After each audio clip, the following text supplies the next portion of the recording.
Good evening, ladies and gentlemen. Today we are going to have an excellent session on the bank audits, scope and opportunity for young members. And this session is going to be addressed by CA Dhananjay Gokhale. He is a Bachelor of Commerce from Mumbai University and a fellow member of the CA Institute. Has been practicing since the last 24 years.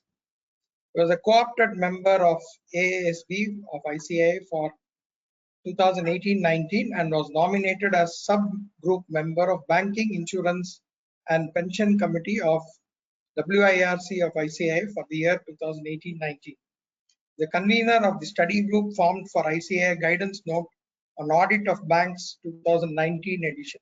He's authored articles in ICAI Magazine, ICAI Guidance Note on Audit of Banks of 2016 to 21 editions.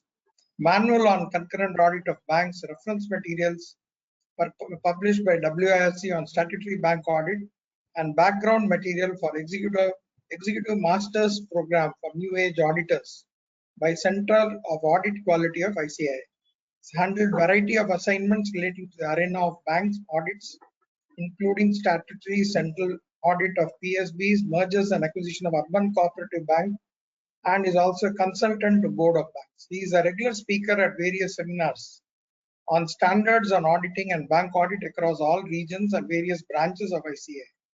Been a speaker at staff training seminars organized by public sector, private sector, and urban cooperative banks and association of banks. He has been a visiting faculty. He has been a visiting faculty at the University of Bombay. It gives me a great pleasure to present before you Sri Dhananjay Gokhale. And this is Ramji. I'm a past chairman of the Coimbatore branch of CA Institute and also a past president of the Auditors Association of Southern India. To give you a brief introduction on the topic, I thought, Gokhale is well equipped to lead you into this session. Of course, we are all talking of the various types of opportunities which are existing for young members.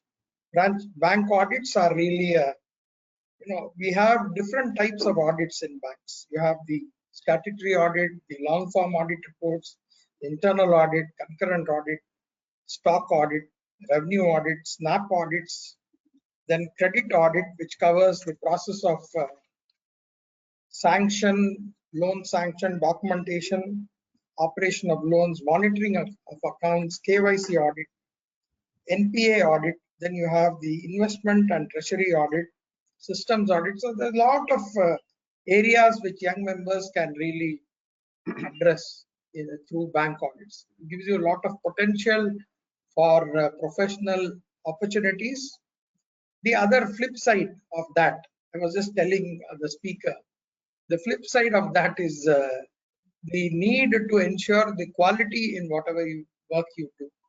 And there's always, in the course of the statutory audit, you always have a pressure of signing many documents. Please be careful while you sign these documents. You are not simply signing, you are actually endorsing the views or whatever certificates you are giving, you are actually endorsing these certificates, the figures which you provide there as true and fair. And then any certificate, just whether it is for bank audit or whether it is under ODA or any other matter, we have a lot of guidance notes. Institute has given a lot of guidance notes on how do we do the certification. Many times, you have the client will say, sir, this is a format prescribed, please do sign. This is only as per the format. But then you need to really go through the special purpose certificate, the way how to sign. That's the formats are given, and you are supposed to follow that format, and then say, in order to comply with the bank, with the client's requirement, I am endorsing the certificate in the manner prescribed. So that these two documents are very important. Every certificate should be accompanied by a special certificate format in which you have to, where you actually mention what is your responsibility, what is the client's responsibility, what is the opinion in which you are giving. So all these are very important matters, I think, which the speaker will definitely bring out in the course of his lecture. And then you have very important, one of the past president had told me that lot of cases are coming in the concurrent audit area and also in the stock audit area, disciplinary cases outside. Now these are all critical areas which provide an opportunity but is also a threat. So if you are able to do a good job, in fact, one of my colleague, one of my senior friend, he had an occasion to do a stock audit, and then after 2 years, he was called by the CBI, saying that you have signed the report. What is the basis of providing that certification? Luckily, he had actually qualified his stock audit report, saying that the stock which he saw didn't have a proper purchase records and all that, and therefore he had qualified. So he said, and the same stock had been shown by the trader. He was a wood trading, the dealing in wood, timber and all that. The same stock had been pledged for at least 4 or 5 banks. So when the matter came up, CBI inquiry is ordered, and then the auditor was called up, for questioning. Luckily, because he had clearly said that I have not seen the original invoice and therefore I'm not sure whether the ownership of the stock is there with the particular trader, he escaped. So, and then documentation, therefore it becomes very important. So to save our own skin, you have to clearly create all the documentation for peer review, for any types of review. All these documentation will be called for as an explanation. In revenue audits, you talk about the interest calculations, whether they have been done correctly. Concurrent audit, of course, there is always you have to go and present yourself in the bank, and then you have to use the bank system for actually recording all your observations. So if only assistants go, then there is always a risk. So I think I'm just giving a small introduction to the whole topic. It's a very big topic, very interesting topic. I'm sure Mr. Dhananjay Gokhale, with all his experience, will definitely lead or provide you the proper guidance on the opportunity, the scope, as well as the areas where you should be careful, areas of concern. So with this, I hand over the floor to Mr. Dhananjay Gokhale for making his presentations. Thank you. Thank you, sir.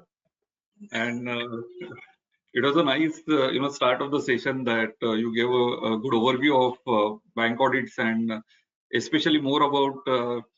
It's not only about the scope, as you rightly said, it about the threats which one should be well aware about whenever any professional assignment is thought about. So I will try to just elaborate, from where you have left, because you have given really a nice overview of all the topics. Today's topic, even though it is more about scope and opportunities in bank audit for young members, I presume that it's equally there for anyone actually, not necessarily young members. I presume that the opportunity will always exist. Only thing is that it depends upon us as to whether we want to avail an opportunity after balancing about the threats and the challenges which are there as far as any opportunity is concerned. But just to begin with, I have just jotted down certain points, and that's why I didn't thought of any PPT, because about scope and opportunities, one cannot have a PPT about explaining certain things. Now, first thing which I just want to harp upon initially is that, see, whenever a new practice of CAs is set up, there are certain challenges which everyone faces. First challenge is about the manpower, in terms of whether you're having a partnership or whether you're not having a partnership, or whether you're having a networking arrangements or not. And there are challenges in that, especially in the initial days, because when the income is not certain, so there is a limitation about how many partners you can gather with you. You always have an option to go with the existing established firm, and there is always an option to start off on your own, because after a certain year, your firms also gets into that league of older firms, I can say. Both arrangements are equally attractive and equally not so attractive also. There are good and bad parts about that, and I presume that many young members who are there, they like to start off on their own. gradually they start getting good manpower in terms of additions of partners or networking with other firms. But initially the challenge of manpower is always there. Now, when we say about manpower challenges, one thing which we need to really harp on is that whatever manpower you are having, maybe yourself and maybe one or two assistants, you need to ensure that if you're entering into an area of bank audit, you should be well equipped with a basic, I will not say that an expert level knowledge, but at least you need to have a knowledge which is little more than that of the auditee where you are going to do the audit. So suppose you are doing an audit of say credit department and maybe say you are doing a stock audit, you need to be equipped with at least expert level knowledge to the extent of credit appraisal officers or those who are at the branch level. I will not say that you need to possess a knowledge of a MD or possess a knowledge of each and every area of bank audit, but whenever you are going as an auditor, you need to have an upper hand as far as audit is concerned.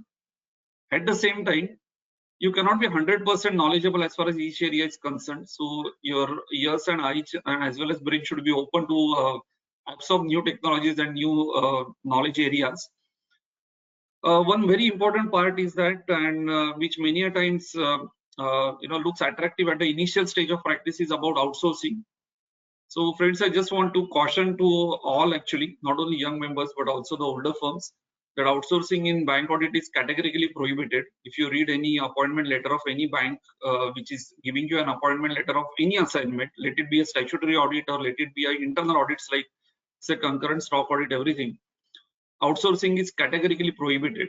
So there is a natural threat which is always there if you tend to accept an assignment on outsourcing, which is categorically prohibited. So there is a threat to you also, and there is a threat to the firm also, which is giving you work on outsourcing basis. Good part about bank audit is that especially in initial days, there is always a challenge about getting a client, and especially the another challenge is about getting the fees recovered from the client. As far as bank audits are concerned, recovery of fees has always been a very smooth process.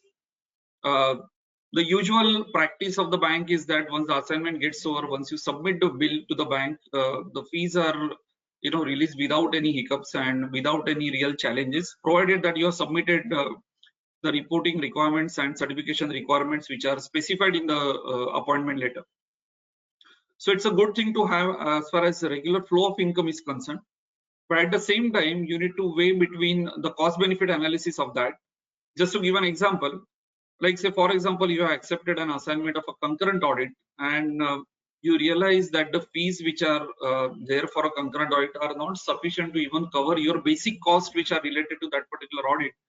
You need to think twice as to whether you have to continue with the assignment, or whether you want to continue with the assignment in a limited manner, not really getting aggressively into that by accepting multiple branches, but maybe sticking to just one or two branches, just to give you a kind of a head start for your practice, and don't go beyond that.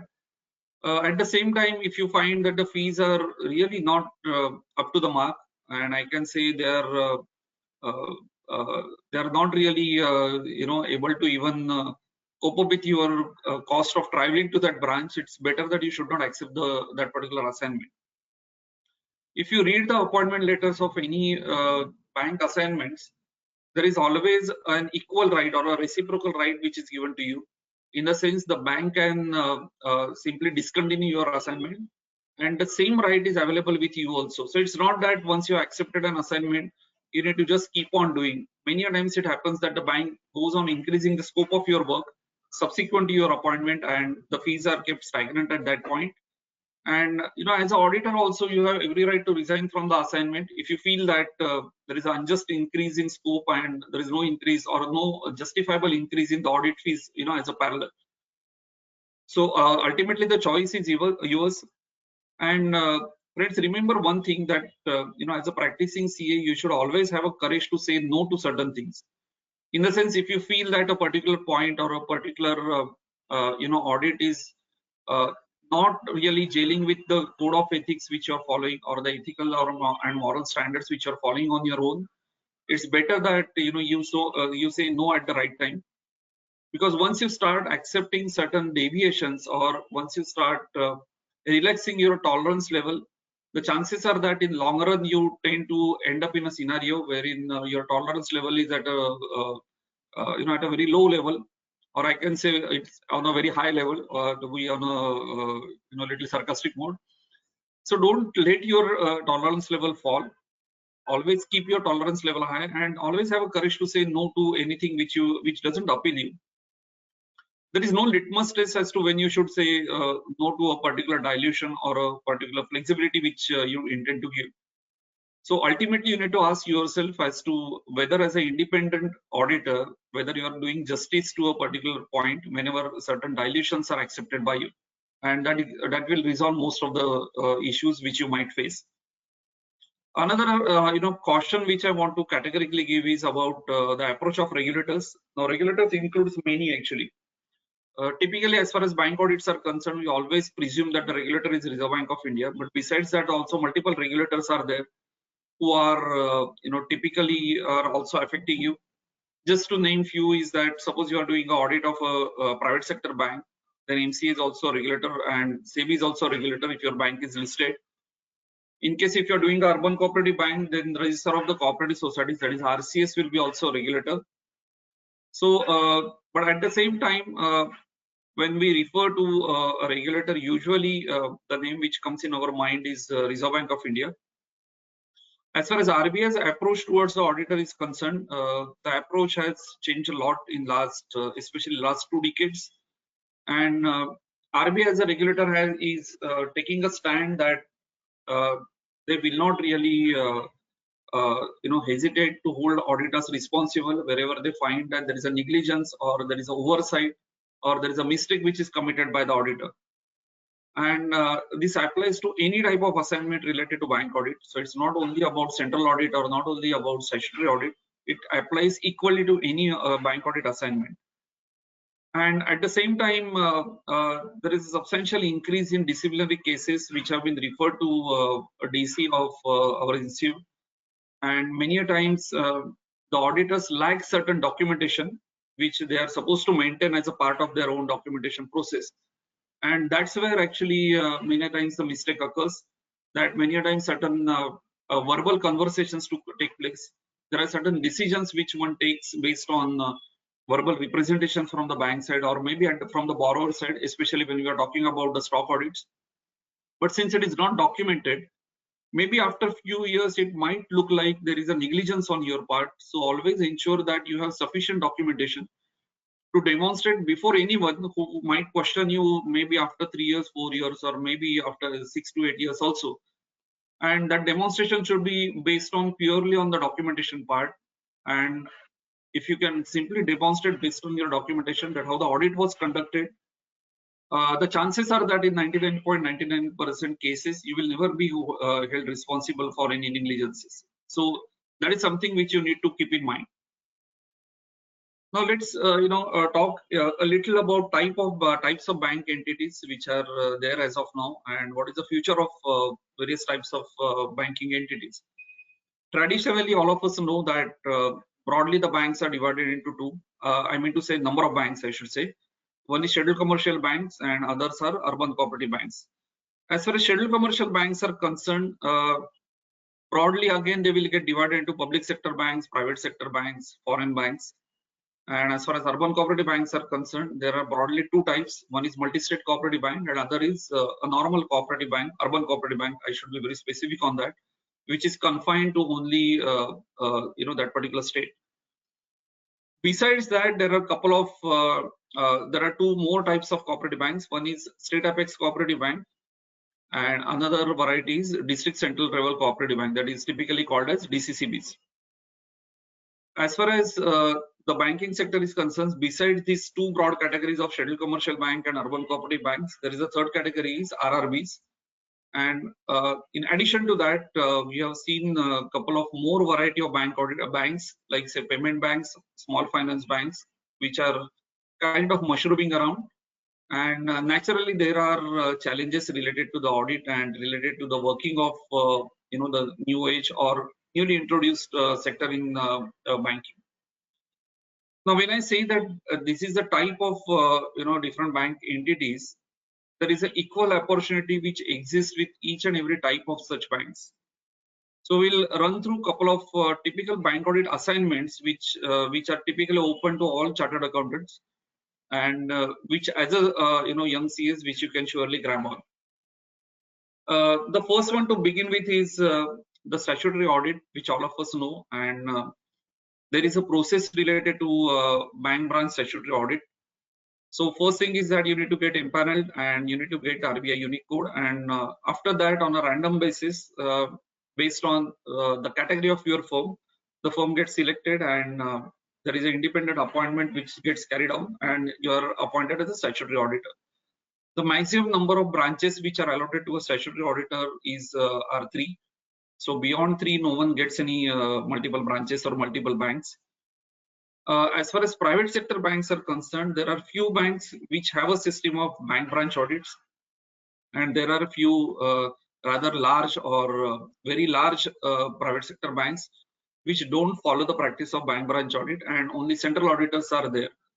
Recently, RBI has came out with a circular related to central statutory auditors of any banking entity. So they have defined the rules about what kind of expertise or what kind of structure of a firm one should possess to get appointed as a central auditor.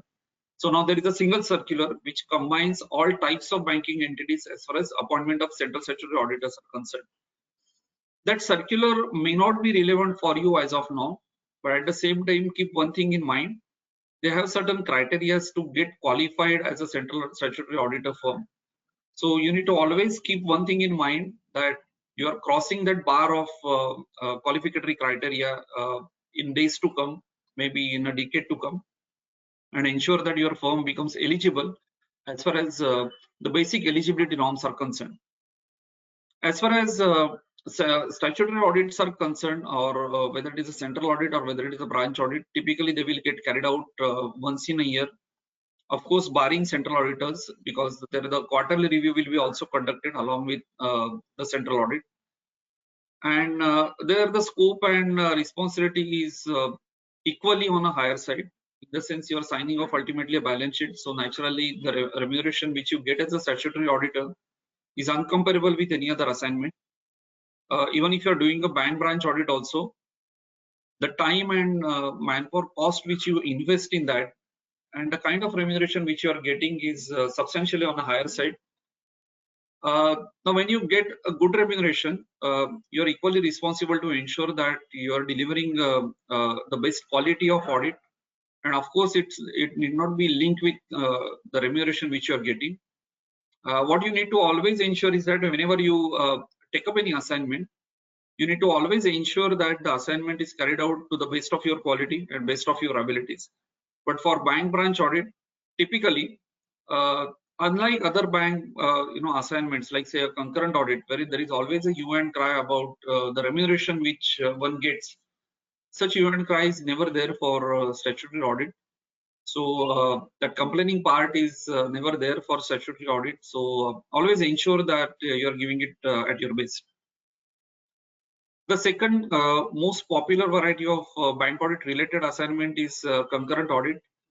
In concurrent audit, ultimately you have choices to choose from which bank you want to audit.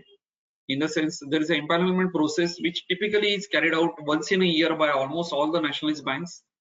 Even for private sector banks also, they carry out an empanelment process.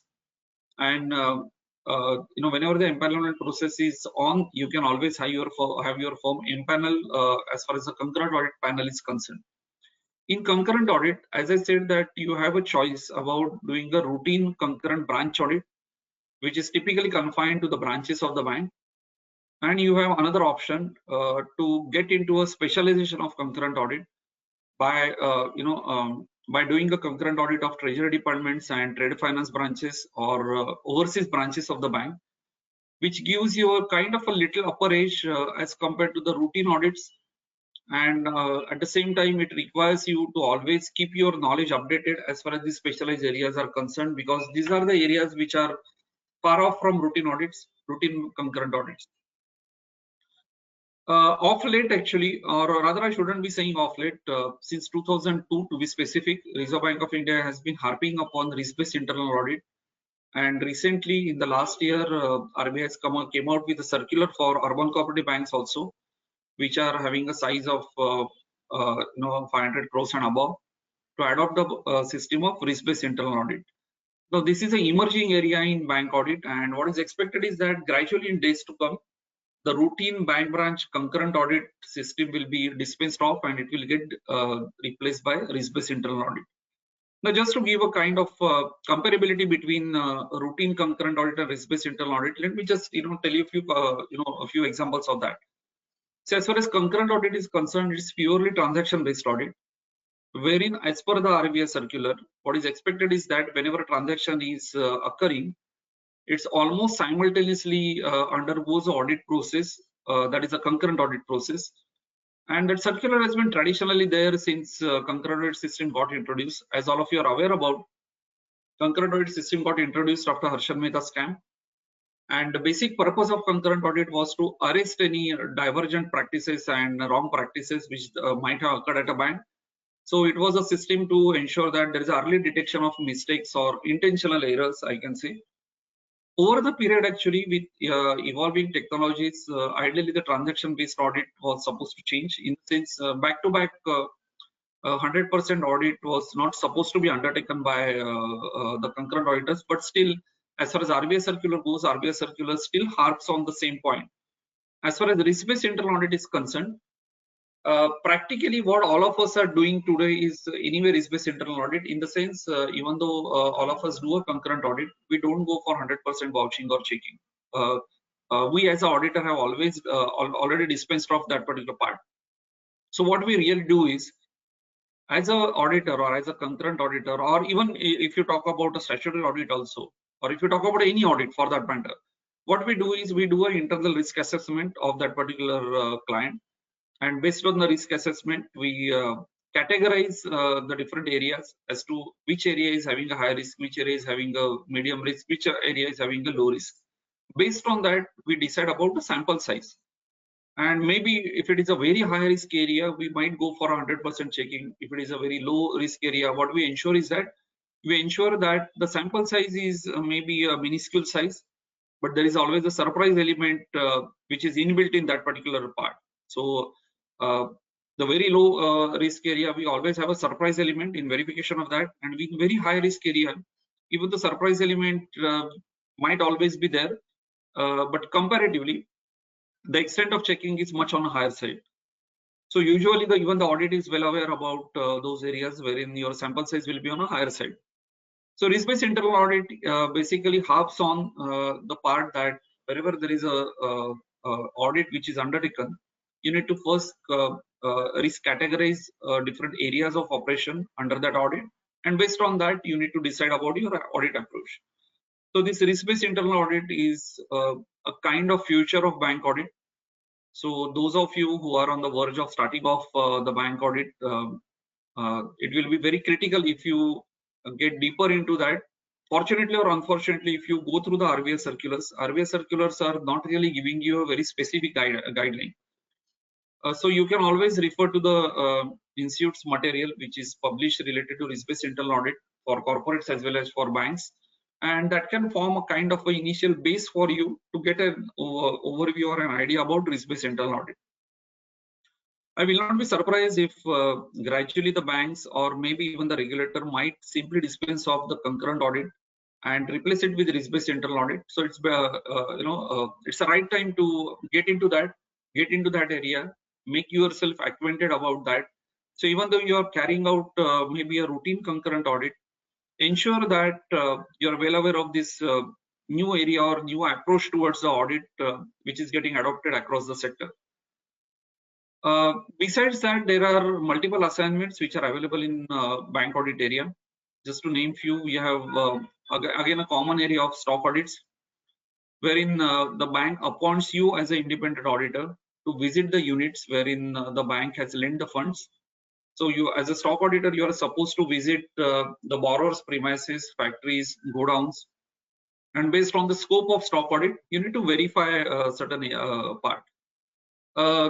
But the basic aim as to why stock audits are given to the chartered accountant is that to have a, bankers want to have an independent assessment of drawing power which is calculated based on stock statements which are submitted by the borrower to the banks on a monthly basis. So they want an independent evaluation of those stock statements, and they want an independent evaluation as to whether the drawing power which is calculated is correct or not. So you need to always ensure that the appointment which is carried out by the bank is related to the assessment of drawing power. It's not really related to the verification of documentation, or you can say enforceability of documentation. So even though you can go through the basic documents of the borrower, the major focus of your assignment should be based on the actual stock verification, the actual verification of books of accounts. As far as stock audits are concerned, there are challenges which as auditor one might face, especially when you find out that there are certain issues are there at the borrower's premises. Especially to name few is that if you find that the stock statements which are submitted are fictitious in nature, or maybe the stock levels which are disclosed by the borrower are not really the real physical stock, as far as your verification goes. So whenever you are giving adverse report, there might be certain pressures which you might face, most of the time from the borrowers, and at a rare occasions from the bankers also. You need to always ensure that whatever verification you have carried out, always ensure that you have sufficient documentation in your working paper file related to the stock audit. So at any point of time, if your stock audit gets challenged, your documentation should speak on your behalf. So you have every right to take extracts of books of account, extract from go down the records, extracts from stock registers, and take it on the record. And that is something which is part of your stock audit. If someone denies you the access or denies you, a permission to take extracts, you can always mention that in your stock audit report, so as to ensure that in future, if someone asks you for the backup documentation, a disclaimer or a scope limitation will be serving to a greater extent in your stock audit report. Besides stock audit, there is an assignment of unit monitoring, which at times is given by the bank. Especially unit monitoring assignments are given to the critical account wherein nursing is required. So at times there are large borrowers wherein the restructuring has taken place, and bank wants to monitor the end use of the funds which the bank might have lent, or the additional funds which the bank might have lent as a part of restructuring. So in unit monitoring assignment, the more focus is on end use of the funds, and it's typically an assignment which is carried out on a 6 month, for a period of 6 months to 12 months, depending upon the criticality of the assignment, and the assignment might get simply continued. Another area of bank audit related assignment is credit audits. Credit audit, just to give you a brief background, credit audit concept was introduced by Reserve Bank of India somewhere in 94-96, and the concept is that it's a kind of a reappraisal process which is carried out independently. So usually there are a few banks, or there are some banks I should say, which carry out credit audit assignments to ensure that their critical borrowers appraisal process is critically evaluated by an independent person. So it's typically, you can say, a scope which is beyond a normal stock audit scope. So in credit audit, what is expected is that the entire appraisal process which is carried out by the bank is critically reviewed by you. In case of any discrepancies which you observed in that appraisal process, irrespective of the hierarchy which has approved that particular loan, you can always raise a question or flag that particular issue. This is the only area wherein the auditor can practically challenge the credit decisions of the bank. So if you are carrying out any other assignment like say statutory audit, concurrent audit, stock audit, unit monitoring, as an auditor, you are not supposed to challenge the credit decisions which are taken by the bank. But unlike those assignments, in the credit audit, you always have a right to challenge the credit decisions, of course, on a specific ground. So this particular area is completely different as compared to any other assignment. And as an auditor, you're almost stepping in the shoes of the appraiser, that is the one who has appraised the loan, and that the criticality is little more on a different footing. Besides that, earlier there used to be revenue audits which used to get assigned to auditors. Nowadays, actually, the revenue audits are rarely assigned. The reason is also obvious that CBS has already taken place across the banking sector, and it is mandatory for all. So even if you are doing a unit bank of a urban cooperative bank also, CBS has been made mandatory to each and every bank. Since CBS is mandatory, now the focus has shifted from revenue audit to more of IS audit in terms of functionality of the software as to how the software behaves. So it entirely harps upon the how the software architecture is and whether the master data purity is there or not. And a traditional revenue audit is almost non-existent. Even though few banks are still carrying out of a revenue audit, but the structure of revenue audit which used to be there in manual days is no more there. Then one more mandatory RBI circular is there which talks about diligence report.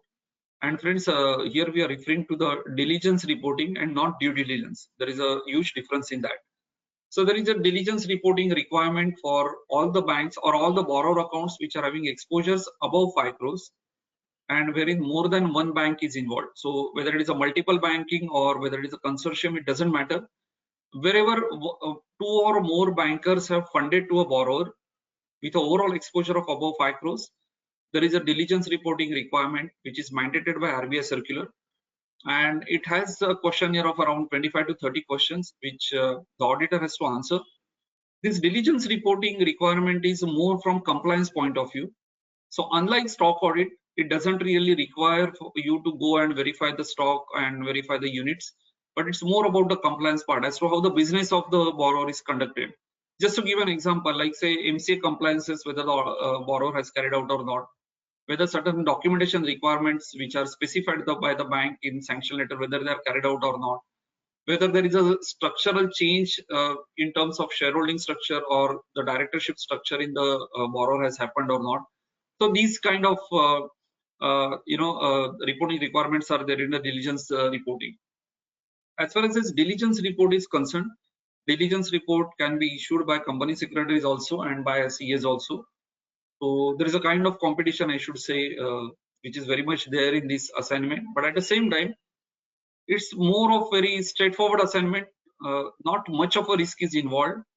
The risk is confined only to the manner in which you are extracting the information.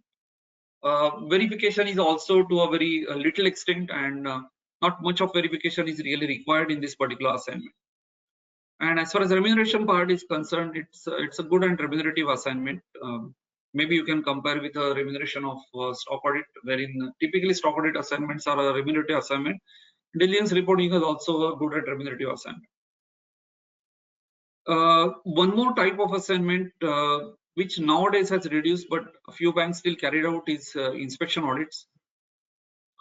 In around 2000, many banks were outsourcing this part also, wherein there was a surprise branch inspections which were given to their internal team of internal audit department, and also few branches were outsourced, wherein the chartered accountant firms were visiting the branches on a surprise basis.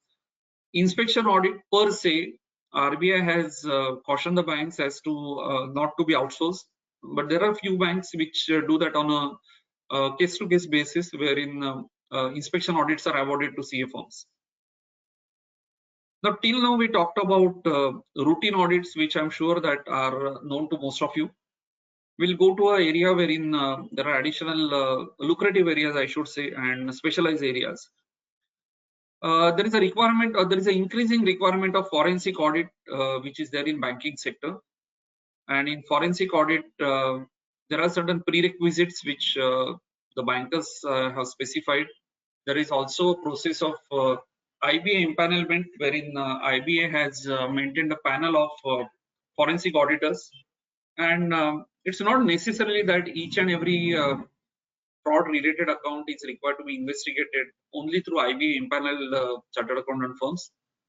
But to begin with, you can start out with a forensic audit wherein maybe the stakes are on a lower side, get a grip over that, and gradually get over elevated to the IBA empanelment.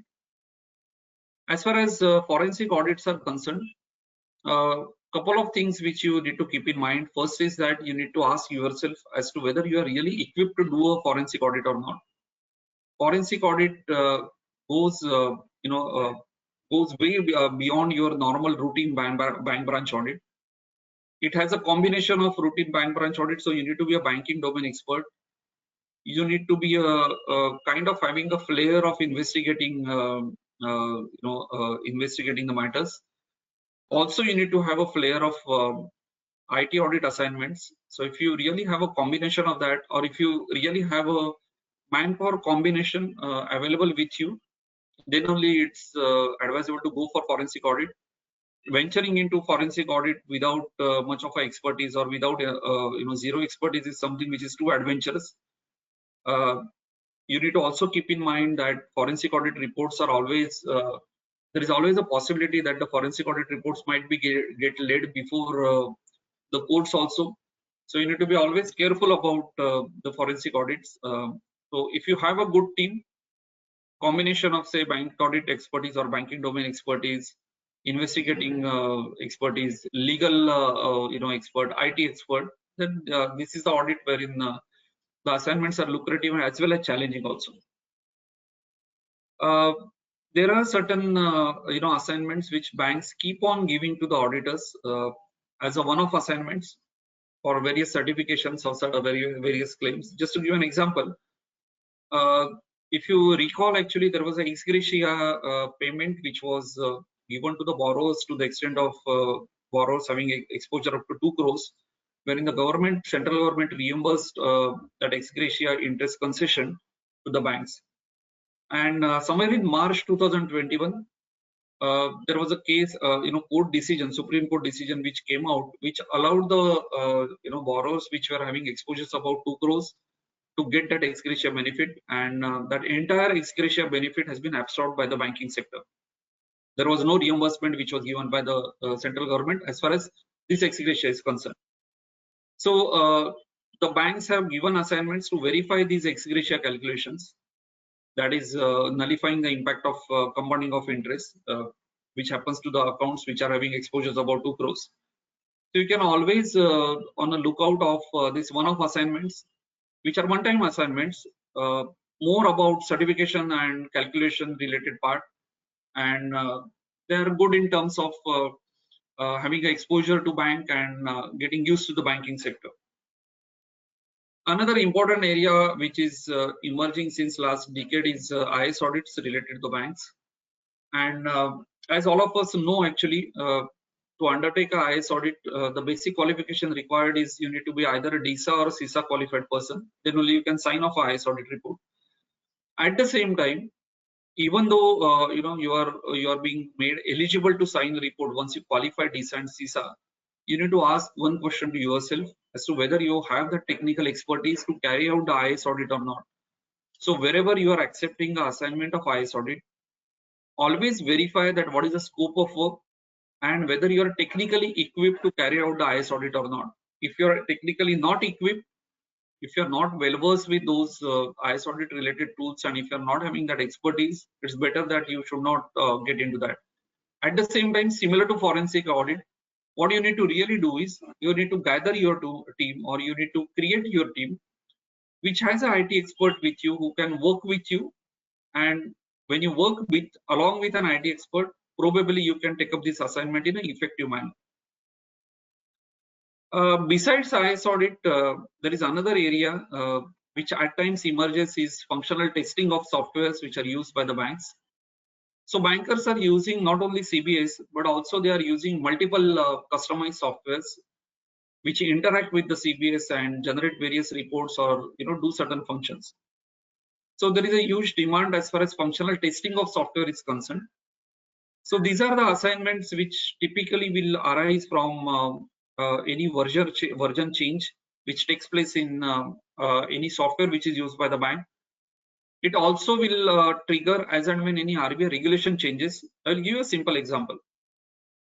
In last year, RBI came out with a guideline which specified that NPA marking will be an automated process through the CBS. Now, friends, this similar email communication was triggered by Reserve Bank of India long back in September 2010, when all the banks said that the NPA identification, marking, and the entire process is already automated. But even after a decade, RBI is reiterating the same guideline. So you need to understand reading between the line about why RBI is again insisting on that part. It only speaks about certain, you can say, functional lacunas in the software. So maybe the software, RBI has found out that the softwares are not really equipped to identify and mark those accounts as NPA or as automated process. So as and when any RBI circular gets issued, there will be always a version updation which will take place in banking sector, and there will be always a demand for testing that from an independent person, like all of us. So you need to always ensure that you keep a track of RBI latest circulars. You need to also rationally think about how it will change the CBS or any banking software which is in use by the banks. Another emerging area in last maybe I should say 2 to 3 years is the IBC professionals, that is insolvency and bankruptcy code professionals. There is a huge demand for IBC professionals in banking sector. So if you have I should say a keenness to get into that IBC professionals, then banking is a kind of a ocean of opportunities for you, because many times in IBC process actually the major lenders are banks, and naturally the appointment of IBC professional is usually with consent and coordination with the bankers which takes place, and it's a kind of a long going assignment. So if you want to develop an expertise in IBC, then banking has a really lot of opportunities in that. Besides that, there are assignments which are typically at the regional level and zonal levels, like GST retainership assignments are there, wherein the bankers are outsourcing GST related retainership. It can be of two types. One is about the routine part, wherein the regular compliances of GST is undertaken. Second one is wherein GST expertise is required, that is to represent the bank before the GST authorities, and any litigative issues which are arising in GST compliances, that is something wherein you can think of creating an expertise. Similar to that, many times ETDS processes are outsourced by the bank, so that is another area of retainership. And as far as cooperative sector or small private sector banks are concerned, there is always an open area for consultancy services which the bankers might require from you. So as far as the bankers are concerned, they are not an expert in field of auditing and other areas, and maybe at times when you are talking about a smaller bank, let's take an example of a smaller cooperative bank, they might be even lacking an expertise of or lacking a good manpower within themselves. So that's where you can think of creating a consultancy services opportunity for you in the bank.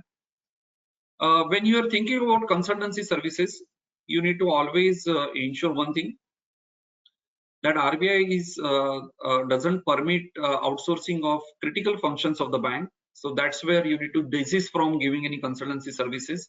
Now, what is meant by this critical function? So as far as banks are concerned or any banking domain is concerned, the critical function of the bank is borrowing and lending, and another one is treasury area. So these are the areas wherein outsourcing is categorically prohibited by Reserve Bank of India. So what is not supposed to be done by you is that, for example, if a bank approaches you and tells you that they want to outsource a process of appraisal of loans, that is something which is categorically prohibited by the Reserve Bank of India. But at the same time, you can always provide a management consultancy services to the bank, help the bank or give an independent opinion to the bank to the critical areas wherein the bank requires your expertise. So that area is always open. Another area which is always open but typically is not thought by chartered accountants is that as far as MCA compliances of borrowers are concerned, like charge creation, charge vacation, these are the areas which have been traditionally looked upon by company secretaries, but this is an area which a CA can also do, and it's an ongoing kind of assignment. It's a volume based assignment, I should say, wherein there will be multiple assignments which will be given to you, and as and when any charge is required to be modified, created or vacated, the bank will always approach you. Usually, since I say that this is a volume game, you should be equipped with that kind of expertise internally. When I'm saying expertise, it's more of getting used to the MC website rather than having I can say in-depth knowledge. And unfortunate part is that usually the fees which are related to MCA compliances are always on the lower side. But as I said, it's a volume game. So it depends upon how many assignments you do. And for any lending which is given to the corporate sector, the MCA compliances are required. So that's an open area. One more thing, which is required is there is a requirement wherein the bankers are looking out for training for their officers. So that's where your banking domain expertise can be used, or even your taxation expertise can also be used. So you can always get associated or get linked with the bank's training departments, which are also having a shortfall of good trainers. So if you have a flair in training the bank people, you can always try to explore that. There are added advantage of getting into the training activities, especially in bank areas, that you get used to the bank, you get acquainted with the bank's officials, and it's kind of a, you can say, a gateway to get other assignments also. But at the same time, training requires an in-depth study, in-depth knowledge of a particular subject, because whenever you are giving any training to any person, you need to equip yourself with the subject matter. You need to spend time in that. As compared to the initial time which is spent, you may not be getting a good remuneration, but in maybe period to come, or years to come, you gradually get compensated in a good manner, provided that you become a good trainer. Another emerging part, or maybe probably a future emerging part, is about merger and acquisition and due diligence related part. Now here I want to invite your attention to urban cooperative bank sector. Friends, as you are aware that there are more than 1,500 plus banks, urban cooperative banks across India. There is a categorization within urban cooperative banks, that is A, B, C, D. D is the lowest one.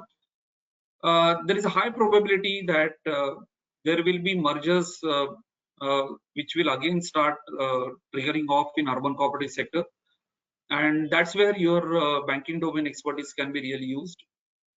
Typically in a merger process or acquisition process, there is a due diligence which is carried out of the bank, which is a target bank, and based on the due diligence report, the merger takes place. It's a huge area, and it's a challenging area and a remunerative area also. Only thing is that you need to equip yourself not only with the bank audit expertise or the banking domain expertise, but you need to have additional expertise in terms of manpower handling, because when you are dealing with any merger or acquisition process, it's kind of taking two entities along with you, and many times the due diligence auditor or the consultant for merger and acquisition become a kind of a mediator for these acquisitions also. Besides that, it's not really directly related to the banking sector, but at the same time, as a CA, we are doing various assignments for our clients, that is from borrower side. So there are various certification requirements which the bank might impose on the borrower, and borrower in terms might approach to you. I will give a few examples of that.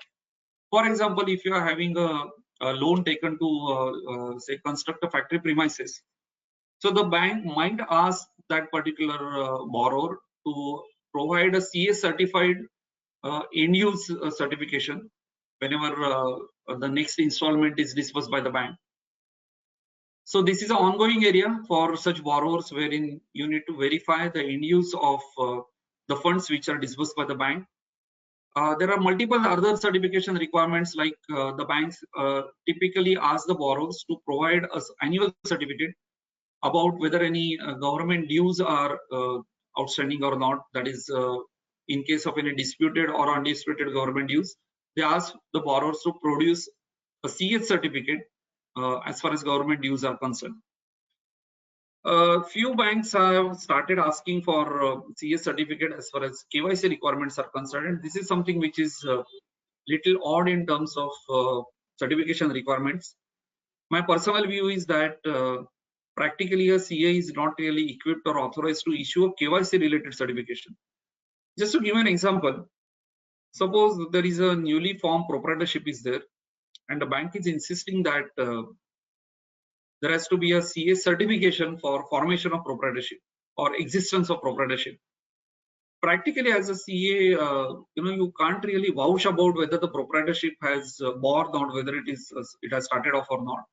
Only option available before you is that you can apply for, say, profession tax or GST or some regulatory registration, or ask the borrower to, or ask the particular bank client or your client to do that, and based on that only you can issue a certificate. There is nothing like a format for KYC certification which can really exist. I haven't also come across any RBI guideline which says that CA certificate will be considered as a valid one to open an account. So wherever your client is approaching you for a KYC certification, be little caution about that as to what you are really writing. Just to give an example about, or rather to caution you, is that let's presume that you're given a KYC certification and tomorrow there is a fraud which occurs in that particular account. Along with that particular bank client who might be guilty, you will also get questioned. So the question will be basically based on basis on which you issued that certificate. So unless you have a valid basis for which on which you can issue a certificate, always stay away from such kind of certificate. Now, a few things which I want to caution you about, that wherein as a CA you should not really venture. We already discussed about the outsourcing related part. I will just invite your attention to a recent circular on outsourcing, which is dated 20th June, which was issued for urban cooperative banks. Same logic extends to scheduled commercial banks also, which gives a guideline about which type of job can be outsourced by the bankers. So just go through that circular, which is dated 20th June. Acquaint yourself with that circular so that you don't venture into an area wherein the banks were not supposed to outsource a particular activity. Again, just to reiterate, the core functions of the bank are not supposed to be outsourced. Another point which you always need to keep in mind is about avoiding the conflict of interest whenever you are dealing with a bank. So for example, if you're doing a concurrent audit or a bank branch statutory audit of a particular branch, always desist away from referring any of your client for a bank loan. The reason is that when you're acting in a capacity of a concurrent auditor or as a statutory auditor of a bank, and you're also representing your client or representing a borrower to the same branch, there is always a possibility of conflict of interest which might occur. So wherever you undertake any bank audits at any branch level, and if there is already an existing borrower account which is there, wherein you are giving him services, it's better to disclose your interest to the bank also. That so and so borrower, you're the auditor or you're the consultant for so and so borrower, wherein you are doing the audit. So the bank will take appropriate steps to ensure that that particular client is not audited by you, but some other CA firm might audit that. Another point is that even though there is no written rule as to how to refer a particular client to the bank, always ask yourself as to whether you are complying the ethical standards and other ethical and quality control measures which as a firm you have decided to undertake whenever a assignment is carried out. There is a popular kind of assignment which many CA firms undertake under the garb of saying that they are doing a loan syndication. Now friends, there is no harm in doing a loan syndication, but there is always a challenge if one starts doing it on a percentage basis. My personal view is that always desist from doing a loan syndication, because ultimately the lending will be always done by the bank on the basis of merits of the borrower and not on the basis of merits of CA. So there is no point in telling a needy borrower that you will refer him to say XYZ bank and get his loan sanctioned. That is something which is very odd thing to even represent before any of the prospective client or existing client. Always confine your role maybe to preparation of your clients financial statements preparation of CMA data, preparation of financial projections, and wherever you want to attest or certify or sign off the financial projections, always refer to SAE 3400, which talks about examination of prospective financial information. Now, whenever a project report is signed off by you, there are three basic things which you need to keep in mind. First thing is that your responsibility has to be restricted only to the extent of examining the evidence which supports the forecast which are given by that particular client or by that particular you can say entity. Your responsibility should never include verification of the forecast. The responsibility should never include vouching the accuracy of the forecast. So whenever you are issuing a report under SAE 3400, always ensure that these 3 points are covered. In addition to that, you can always have a couple of additional points which you can specify. As far as this SAE 3400 is concerned, there is a reporting illustrative format also which is provided. So always make use of that. Don't just simply sign off any CMA data report. Another point is that many times the CMA data might have been also prepared by you for that particular client.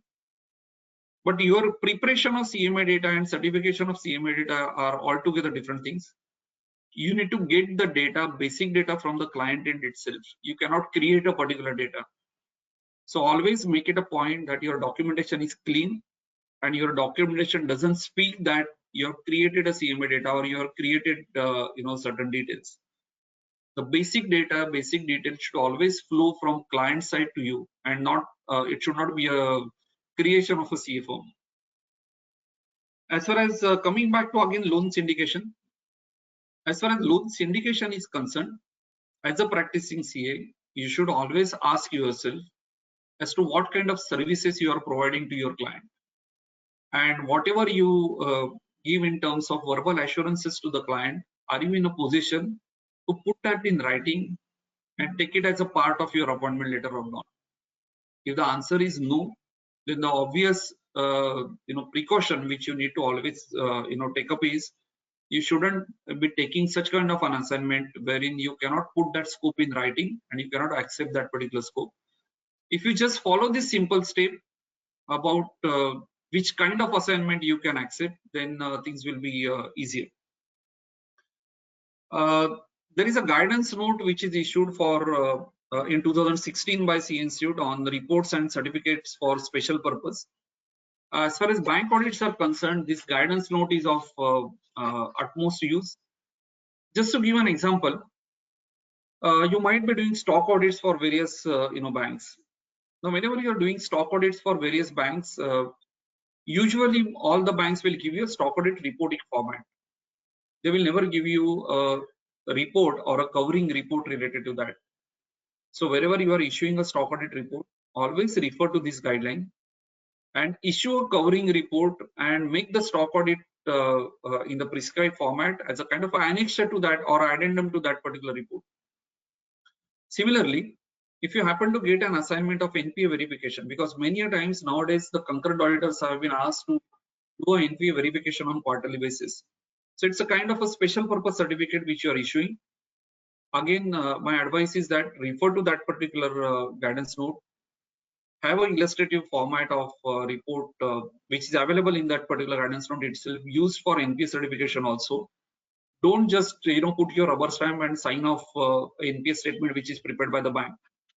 In fact, as a thumb rule, what I would like to advise is, whenever you are signing off anywhere, it's always prudent to issue a covering report and make any statement as an annexure to that report, and take a UDIN for all these certification requirements. So even to extend this particular logic, for example, if you're a concurrent auditor and as a part of concurrent audit process, the bank has asked you to verify the fixed assets which are there at that particular branch on an annual basis. Maybe in the month of February, they want you to verify that.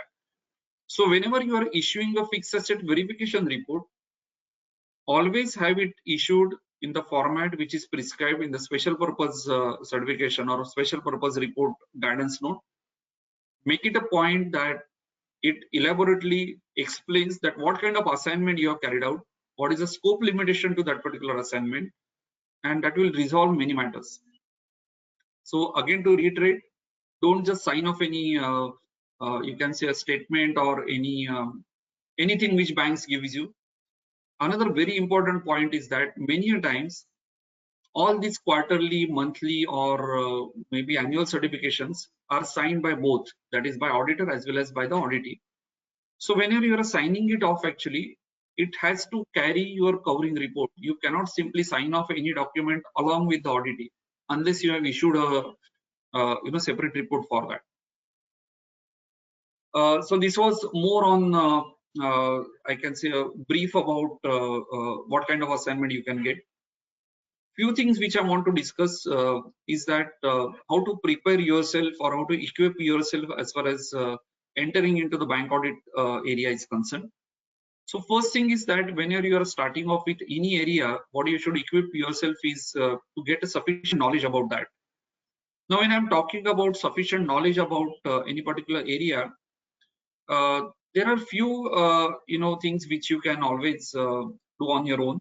Just to give an example, as an institute has multiple certificate courses and also one-day conferences and webinars which are held related to bank audits.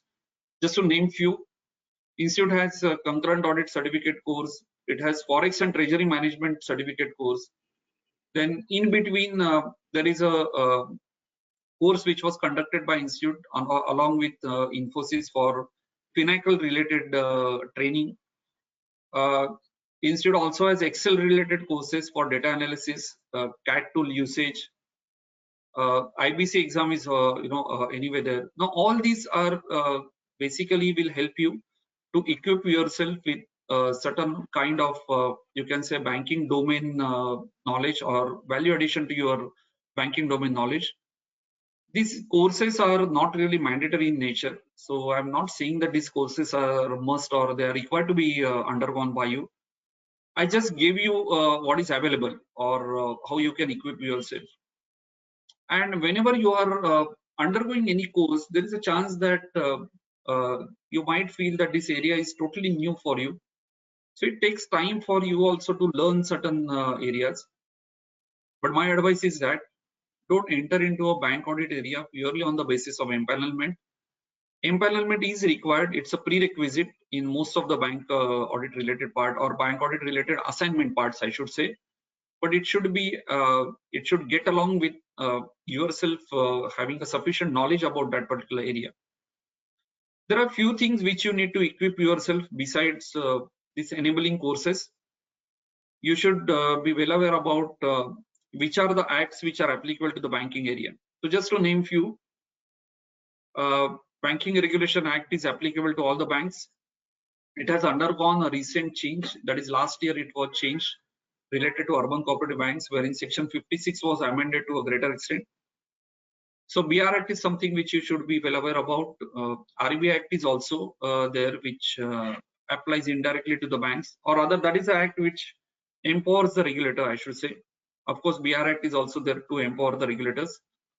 The best part about BR Act, which I will like to mention, is that BR Act supersedes all the acts which are there. So those who have heard about certain banks which are challenging BR Act, to be specific, certain urban cooperative banks which have challenged the BR Act, especially in terms of certain RBI circulars which have got issued in a recent time, the chances are that the BR Act itself is empowering the regulator to regulate the banking sector, and BR Act at multiple places has categoric mention that notwithstanding any other law in the country, the provisions of BR Act will apply, or the regulator will be empowered to regulate the banking sector. So BR Act is above all as far as the banks are concerned. So ensure that you are at least aware about what is there in the BR Act. I know that one did not have to really practice in BR Act. We are not the advocates or we are not the law practitioners, but at the same time we need to be aware about what's there in BR Act. There is another act which relates to the nationalization of the public sector banks, which speaks about certain regulatory norms which are applicable to specifically to public sector banks. If you're doing audit of private sector banks, you need to be aware about Naturally Companies Act. Then if you are doing urban cooperative bank audits, you need to be aware about state cooperative acts, multi-state cooperative acts if you are doing a multi-state cooperative bank. Just I will add one more act that if any one of you is from Karnataka, there is another act, Saubharda Act, wherein certain cooperative banks are covered. They are not registered under Karnataka State Cooperative Act. So there might be act which is locally or I should say regionally applicable to a cooperative bank also. As far as other learning material is concerned, there is annual publication from CA Institute side, which is applicable for statutory audit of scheduled commercial banks. So there is a guidance note which I'm sure that most of you must have gone through or must have been aware about. That's a ready-made handbook for any type of bank audit assignment. And we have, as an institute, is also having a concurrent audit manual, which is focusing more on concurrent audit. But besides that, there are certain technical material is also available about stock audits and other areas also. So you need to equip yourself, acquaint yourself with those CA Institute issued materials. Another angle which might evolve over the period is related to MSME, because there are certain concessions which have been extended under MSME Act to MSME borrowers. You need to be at least aware about MSME Act and what are the benefits and what are the sections which are enabling or which are kind of promoting or giving a concession to MSME borrowers. So that is something which you can think of. Besides that, one thing which is very vital is about drafting of reports and maintenance of documentation. But before that, I need to invite your attention to certain things. First thing is that whenever you are doing a statutory audit, you need to always ensure that you are in compliance with standards on auditing, which are mandatory in nature. Whenever you are doing an internal audit, internal standards on auditing are already in place. Always ensure that you are in compliance with that. Let me give you a simple example as to how a basic ISA gets violated by most of us when we are doing a concurrent audit. See, most of the concurrent audits nowadays, the banks are having a process of online concurrent audit, wherein the concurrent audit report is fed in online format, that is in online software. There is no manual part, or there are banks which give you a manual format which has to be filled up by you. Now, whenever you are issuing a concurrent audit report, it needs to have a covering letter or a covering report, and you need to address that concurrent audit report to someone, maybe an audit department or maybe a regional or local audit department of that particular bank. Many times we as auditor, we miss it out on that particular part. So we issue a concurrent audit report in a standardized format, but we forget that it's a report which has to be issued to someone. It has to be addressed to a particular party or a particular department of that particular auditee or a particular person in that particular auditee entity. So always make it a point that you have gone through the standards on auditing and internal standards on auditing, and also you are also always referring to the special purpose guidance note as to how the report should be issued. Whenever you are drafting a report, always make it a point that your report is having a perfect balancing act between elaborations of your discrepancies which you are pointing out in your report and your language. So your language should be very crisp and clear. As far as possible, try to avoid using the jargons in that. It has to be made in simple English which anyone can understand, and it's easy to understand and digest. Using certain should say typical jargon like words is something which might make your report look very technical, but which might not be considered as an effective one. So always have an effective reporting techniques adopted by you. Another point is, whenever you draft any report and whenever you are giving a clean sheet or maybe a adverse opinion, always make it a point that both are backed by sufficient documentation which is available on your record. So many times it might happen that you might have discussed various discrepancies with the particular auditee or the management or those charged with governance in the auditee entity. and there is no documentary evidence available as far as such discussions are concerned. The best practice is that always try to minimize all the discussions. So harp on email communications, harp on minutes confirmation which can be sent to the auditee, so that it starts creating documentation for you. Always keep one thing in mind. Always presume that there is going to be something wrong with your report in future. So you need to equip yourself, you need to shield yourself with adequate documentation as far as any reports which are issued. Once you think in this fashion, your documentation process will always get concluded in an effective manner. And not to mention, actually, in peer review process, anyway, any of your files might get picked up. Make it a point that any assignment which you undertake in the bank audit area is sufficiently documented, and the sufficient minutization of the decisions which you might have taken should be present in your file itself, maybe in electronic form.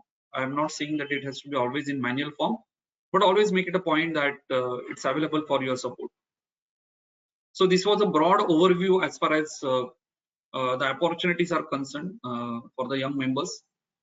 So if anyone has any queries or any views to be expressed, I think we can have the question answer session open. Yes,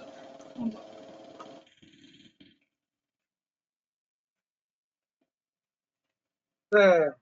It was quite a good presentation what you have mentioned. Yeah. One other point which I thought I should bring to the attention of all the members. In fact, in my own, in the course of an audit of a public sector bank, there was a pressure, the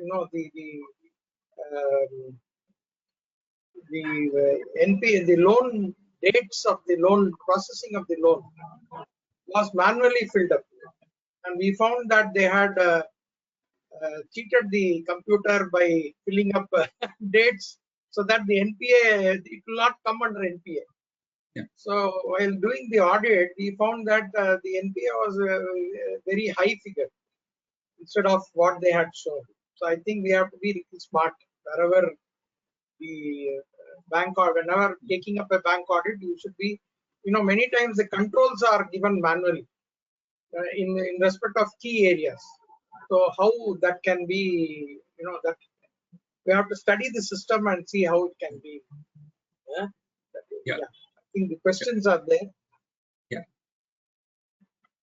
What documents we need to maintain for concurrent audit, because all the data will be in the system and there is no sharing option. We cannot insert pen drive into the system, nor will there be any option to mail the reports. Yeah, actually, as far as concurrent audit related documentation is concerned, if you have done any working on exception reports, you can always ask the bank to send you that data. Banks usually resist on only one point, that if they have any critical information of any client which is passed on, they are not keen on passing on that information. But as far as exception reports are concerned, you can always ask for that. If the bank doesn't provide you with that, you can always make a list of that. Issue an email or a letter to the bank by saying that this is the backup documentation related to that particular concurrent audit process which you need, and if they deny that, mention it as a point in your concurrent audit report itself, because as an auditor you have every right to take up the backup documents on your record. Of course, that backup documents should be confined to the areas which on the reports which you have worked on. So you cannot ask for copies of sanction letter or copies of stop audit report, because that's something which no bank will allow you to take. But as far as exception reports are concerned, usually the banks don't desist. If they desist, make it a point to make it as a qualificatory comment in concurrent audit report. Maybe the figures which you have seen can be also noted for and some references with respect to the files which have been seen, and also the screen. The screen, I think print screen you can do wherever there is a, isn't it? In fact, wherever exception report is limited to few pages, usually the bankers also allowed to take a printout. If an exception report is running into say hundreds of pages, usually even we don't want to take it on the record, because manually we can't maintain it. But usually, as far as any exception report on which you have done working, you can always ask the bank to provide you with that, and usually bankers do provide that. If they don't provide, the best way is that to qualify that and mention that in your audit report, because it's a scope limitation, and it's better to have it mentioned. And wherever there has been any observation while doing the concurrent audit, you have observed something, and then later on, because of your observation and sharing with the manager or someone, we have changed those figures, then I think that also needs to be maintained to protect your interest. That's so that later on they should not change the. In fact, whenever, as you rightly said, actually, many times it happens that there is a compliance which is done, carried out subsequently. Just to give an example, like, wrong rate of interest is paid, or maybe frequency is not correctly paid, or maybe due date of stock statement is wrongly paid. These are the common areas wherein subsequently it might get rectified. Or even about documentation also, many times the borrower signature is not there, guarantor signature is not there, and later on it is taken up. Always make it a point that whenever any discrepancy is conveyed to the bank management or the branch management, the best way is to convey it through an email or maybe a written letter which is acknowledged, which helps you to prove that the documentation is available on your record wherein the discrepancy was pointed out. Another point is that there might be a case that the branch might be habitual in doing documentation in a haphazard manner, and before you conclude your report, they will always try to ensure that everything is rectified. And there is always a tussle between concurrent auditor and a branch, wherein the branch will always resist that you should not put that point because it is no more pending.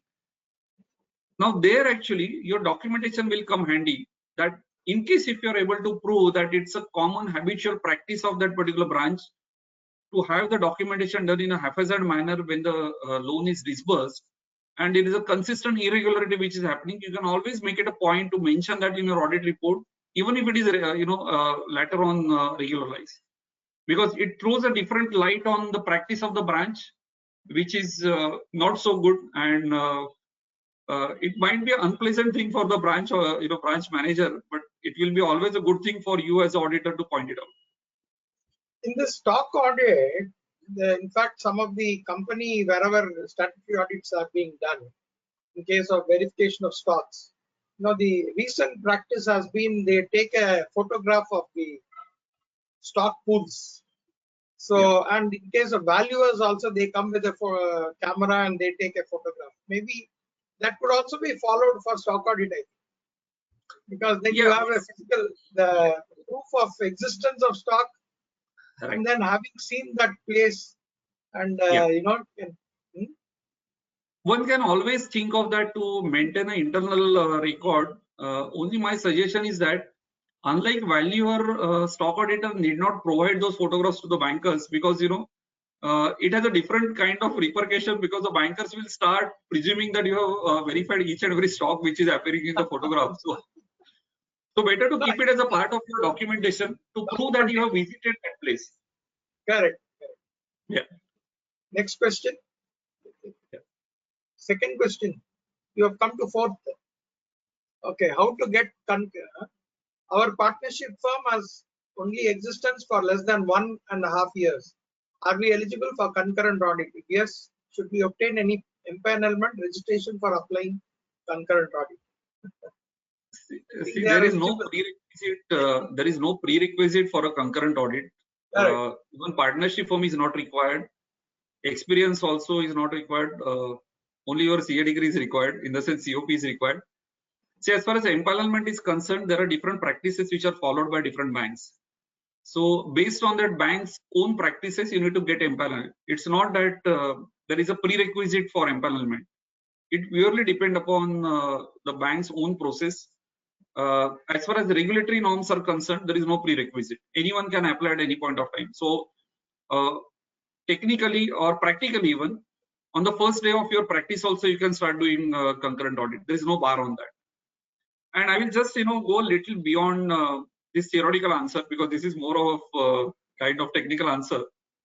See, many times the challenge is that typically large banks, they insist on experience of bank audit, and naturally when you start off with the practice, you don't have any experience. So it's very difficult to prove that you have experience. just think of approaching smaller urban cooperative banks in your area. Start off your practice with that. You gain expertise in that. Use that as a kind of experience, and go for a bigger assignment. See, there is nothing like a smaller bank and a bigger bank. There is no difference between experience which you get. In fact, my personal view again is that if you have a smaller client in terms of value and volume, you get an overall view of that client rather than a very big client wherein you can't really see all his activities. So a learning process is always good in a smaller case, smaller client's case, and that applies equally to the bank audits. So don't shy away from type of bank which you are doing the audit. Look at the other side that you are getting experience. At the same time, don't confine yourself only to the smaller banks, because that's only a stepping stone for you. So maybe after 10 years also you shouldn't be doing the same audit which you are doing 10 years back. Always try to elevate yourself, but use it as a stepping stone. Technically, there is no bar, there is no prerequisite requirement, and I will go a step further. Because in while speaking, I was mentioning about specialized areas of trade finance, overseas branches, treasury audit. Even there also there is no prerequisite, there is no pre-qualification requirement besides your COP. So what is required is your knowledge and your ability to learn. There is nothing beyond that which you really require for that. The question 3, 4, I think both these questions have been almost answered. What are the opportunities available who have not empaneled with RBI? How to get concurrent audit? I think these are all which we have already covered. Applying criteria for applying for empanelment of bank audit. I think Institute has come up with the guidelines. So maybe one of them is DISA qualification also, I think today. So you should get yourself qualified as in the information system audit. BR Act is the Banking Regulation Act, isn't it? What is BR Act is asked? Banking Regulation Act. Then started sole proprietorship firm in non-metro city, say Madurai 1.5 years ago, February 2020. Completed 2 or 3 certification courses like concurrent audit, GST, FAFD, CC course. Will be completing CISA in January 2022. Say 2nd years of practice. May I know what is the possibility to get bank stat audit in which year of practice? I think this is a. See, actually, I will just avoid to answer this question for the simple reason that, see, whatever as a regulator, if RBI lays down any norms, practically we can't really have any other option than to wait for that many years.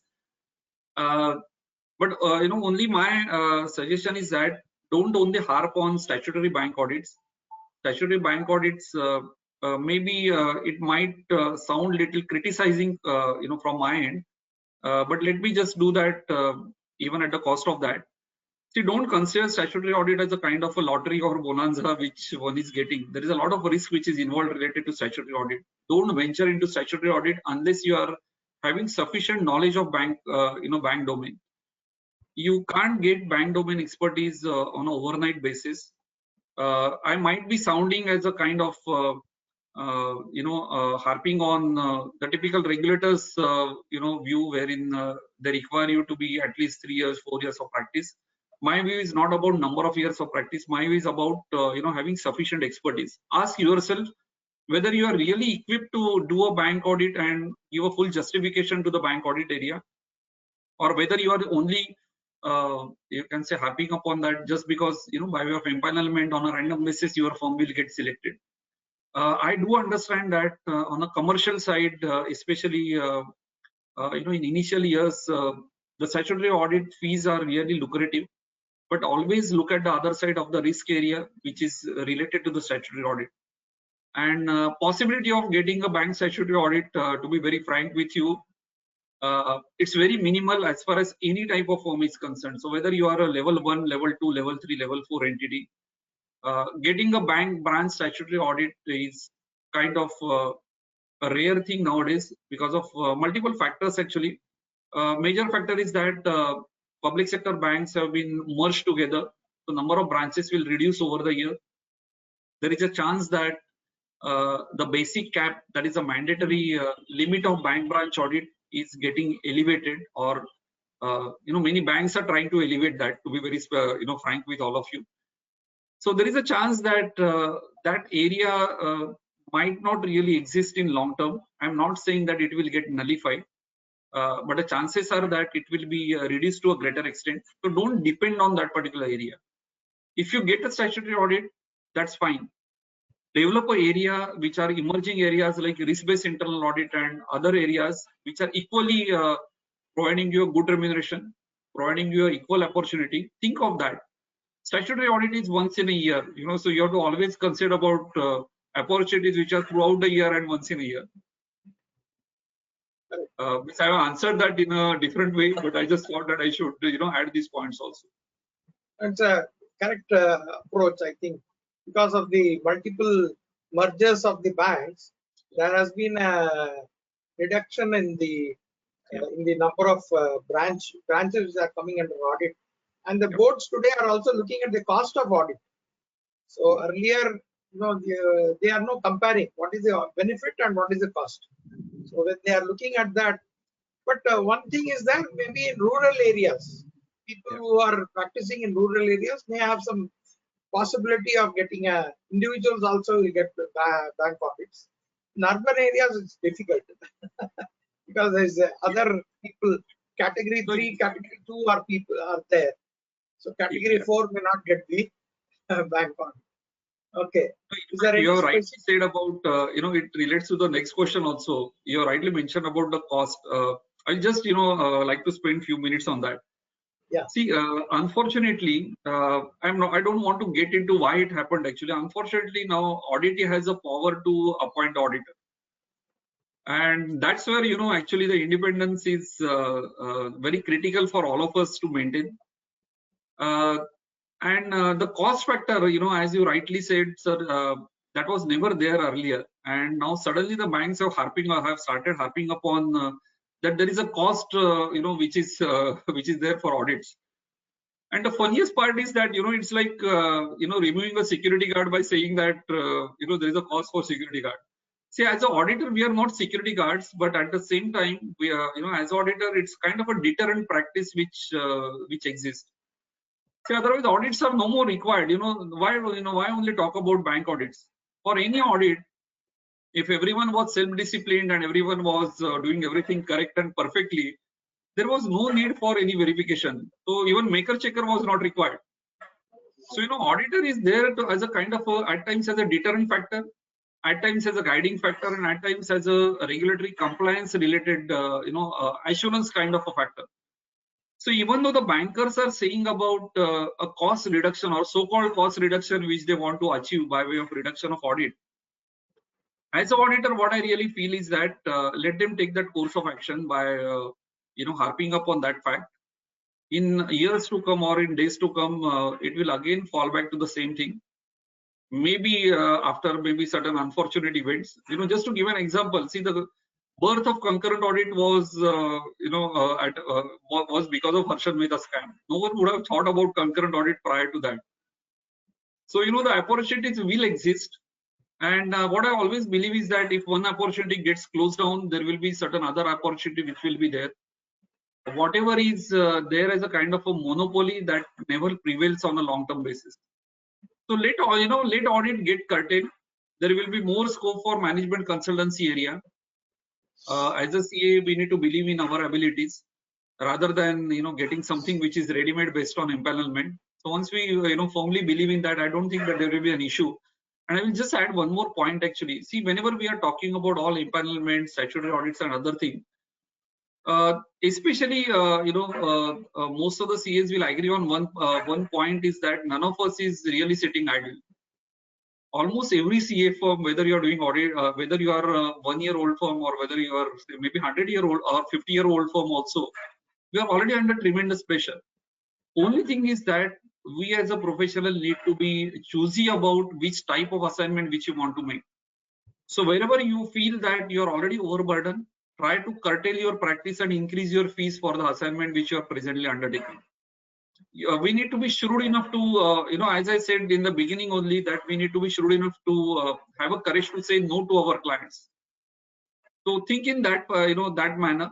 So whatever is appealable to you, whatever you feel that is cost effective, take up those assignments. Bank audit is not the only area, or company audit is not the only area, or GST audit or GST is not the only area. And we should be equipped to have our practice diversified. I will give you a simple example.